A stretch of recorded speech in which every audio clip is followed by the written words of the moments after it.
High সবাইকে আমার চ্যানেলে স্বাগত জানাই। আজকে আবার একটা নতুন লং ভিডিও নিয়ে চলে এসেছি, একটা ড্রয়িংয়ের ভিডিও নিয়ে। তো চলো এই মাস্কিং টেপটা দিয়ে কাজ শুরু করা যাক। আমার কাছে আর্ট পেপার অ্যাভেলেবেল ছিল না বলে আমি ড্রয়িং খাতার পেজ দিয়েই ড্রয়িংটা স্টার্ট করছি। তো এটাই প্রথমে ভালোভাবে কেটে নিয়ে এটা চারদিকে মাস্কিং টেপটা লাগিয়ে নেব, যেটা বর্ডারের কাজ করবে। আলাদা করে আর কোনো বর্ডার দিতেই হবে না।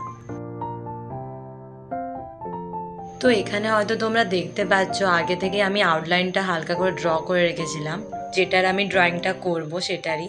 তো সাইডে আর একটু কিছু ডিজাইন করে নিচ্ছি পেন্সিল দিয়ে। মোটামুটি একটু আঁকা আঁকি হয়ে গেলেই ব্যাস, এবার কালার দেওয়া স্টার্ট করে দেব। ফার্স্টে আমি ফেসটা কালার করার চেষ্টা করছি। আর তোমরা কি বুঝতে পারছো আমি এটা কি ড্রয়িং করছি? জন্মাষ্টমীর আগের দিনই বসে বসে এই ড্রয়িংটা কমপ্লিট করেছি। আমি এখানে একটা রাধাকৃষ্ণ আঁকছি। তবে এই ড্রয়িংটা জন্মাষ্টমীর জন্য ছিল না, কারণ জন্মাষ্টমীর জন্য থাকলে হয়তো কিছুদিন আগে ড্রয়িংটা স্টার্ট করতাম আর জন্মাষ্টমীর আগের দিন আপলোড করার চেষ্টা করতাম। তোমরা তো জানোই সামনেই 5ই সেপ্টেম্বর, অর্থাৎ শিক্ষক দিবস।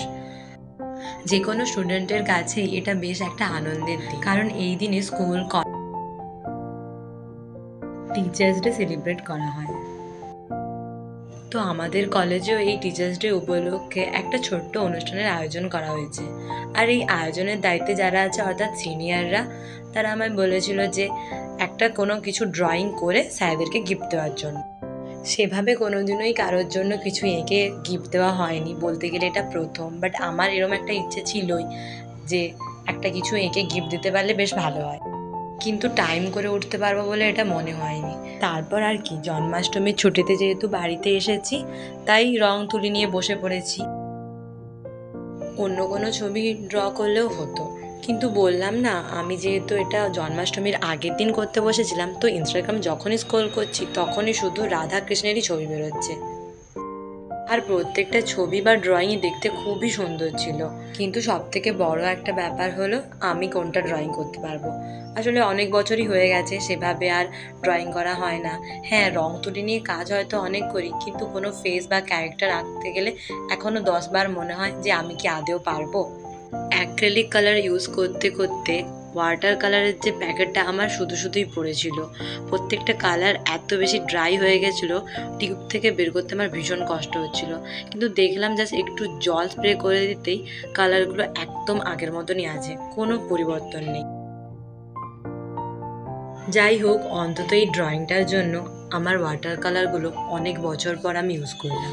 নইলে তো এই কালারগুলো অ্যাক্রিলিক কালারের ওপর বেশ এক হিংসেই করতো, যেটা আমি বুঝতেই পারতাম।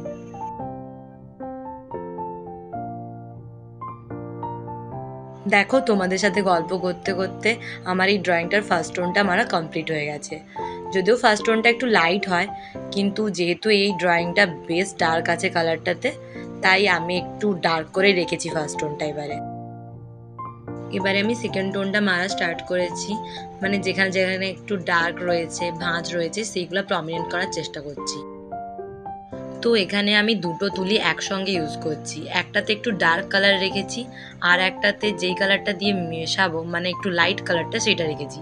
প্রথমে দু সাইডে ডার্ক কালারটা দিচ্ছি, আর তারপর আরেকটা তুলি দিয়ে যেখানে লাইট কালারটা রয়েছে সেটা দিয়ে দুটোকে ভালো করে মিক্স করে দিচ্ছি।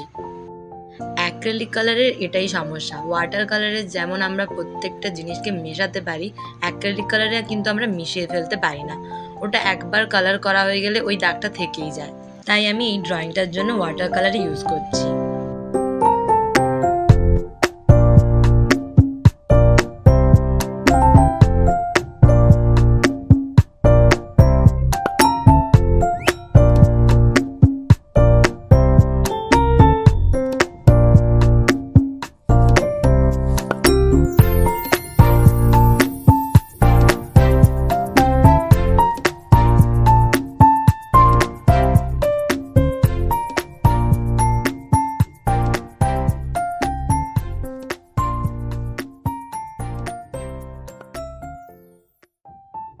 তো এতটা কালার করা হয়ে গেলে এবার আমি ব্যাকগ্রাউন্ডটা কালার করা স্টার্ট করে দেবো। ব্যাকগ্রাউন্ডটাতে আমি ইউজ করছি স্যাপ গ্রিন কালার। যেহেতু এখানে রাধাকৃষ্ণের ড্রেসের কালারটা বেশ ডার্ক রয়েছে, তো ব্ল্যাক দিলে যেন আমার মনে হচ্ছিল সব কিছু একটু বেশি ডার্ক হয়ে যাবে, তো তাই আমি স্যাপ গ্রিন কালারটা দিলাম, যাতে কালারটা ঠিকঠাক ব্যালেন্স হয়ে যায়। তো এখানে কৃষ্ণের কানের কাছে ছিল একটা ফুল, যদিও আমি জানি না এটা কি ফুল, আর ছিল দুটো পদ্ম ফুল, একটা রাধার কাছে আর একটা কৃষ্ণের কাছে।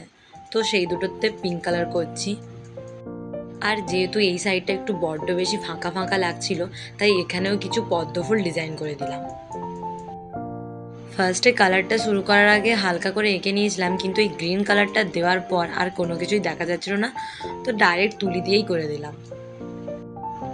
ফার্স্টে পিঙ্ক কালারটা দিচ্ছি, আর তারপর যেখানে যেখানে মনে হলো সেখানে সাদা কালারটাও অ্যাড করছি। মানে ফুলটা পুরোই পিঙ্ক রেখেছি, বাট ফুলের যে ডান্ডিটা সেটা আমি হোয়াইট কালারের করছি, আর যেখানে যেখানে একটু শেড দিতে হবে ওটাও পুরো হোয়াইট কালারই করছি, আর হোয়াইটের সঙ্গে হালকা করে গ্রে কালারটা মিশিয়ে নিয়েছি।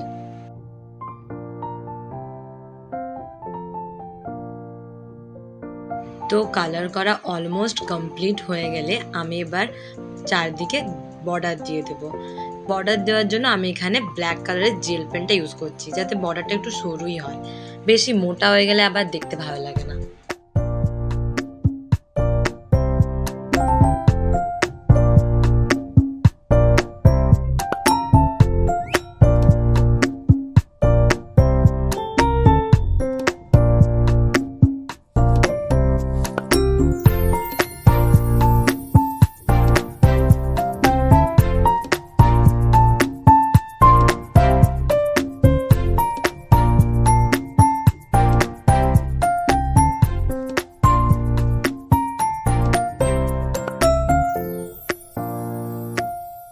আর দেখো এখানে বর্ডার দেওয়ার পর আমার মাথায় এসছে যে কৃষ্ণের বাঁশির যে ফুটোগুলো ওইগুলো কালারই করিনি, তাই এখন হোয়াইট কালার করার পর আর একবার ব্ল্যাক কালার দিয়ে বর্ডার দিয়ে দিচ্ছি।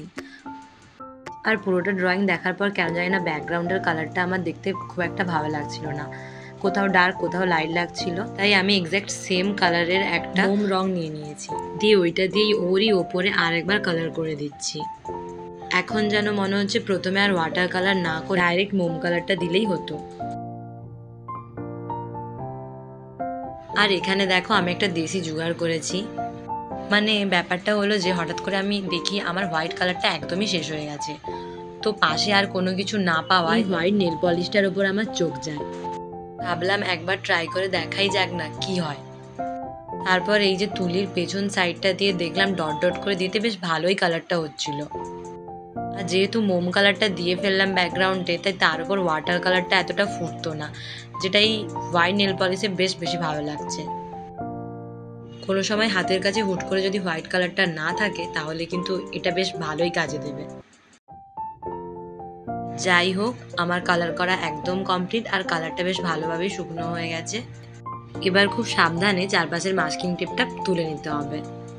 পুরো ড্রয়িংটা কমপ্লিট হয়ে গেলে এই মাস্কিং টেপটা হাঁটাতে আমার বেশ ভালো লাগছে। যখনই আমি একটা দিক করে হাঁটিয়ে ফেলছি তখনই এক একটা দিক দেখতে বেশ সুন্দর হয়ে যাচ্ছে। তো এই যে আমার রাধাকৃষ্ণের ড্রয়িং একদম কমপ্লিট। এবার তোমরাই বলো আমার এই ড্রয়িংটা তোমাদের কেমন লাগলো। আর আমার এই ড্রয়িংটাতে কোনো কালার বা কোনো কিছু নিয়ে যদি কোনো রকম কোনো কোয়ারিজ থাকে তো প্লিজ কমেন্টে সেটা জানিও, আমি চেষ্টা করব সেগুলোর অ্যান্সার দেওয়ার। আর ভালো লাগলে প্লিজ একটা লাইক করে চ্যানেলটাকে সাবস্ক্রাইব করে যেও, কারণ তোমাদের সাপোর্টের আমার ভীষণ দরকার। তো আজকের মতো এতটুকুই, দেখা হচ্ছে খুব তাড়াতাড়ি আবার একটা পরের কোনো ভিডিওতে। তোমরা সবাই খুব খুব ভালো থাকবে। টাটা।